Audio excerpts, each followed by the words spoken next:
May narinig ka na bang mamatay ang isang tao sa tulog ng walang dahilan? Yung pinsan ko si Rodel, 23 taong gulang, masaya, malusog, natulog isang gabi at hindi na nagising.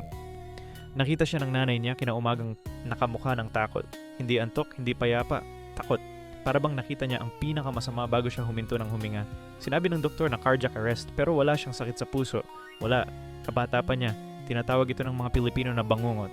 At hindi lang kapamilya namin ang dumaan dito.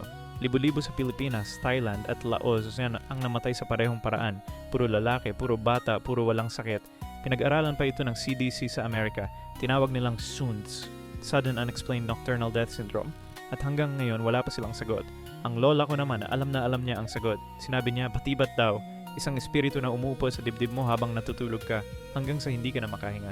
Ngayon ikaw ang magdesisyon. Mas nakakatakot ba ang multo o ang katotohanan kahit agam ay hindi makapaliwanag kung bakit namatay ang pinsan ko? Para sa akin, mas nakakatakot ang hindi alam.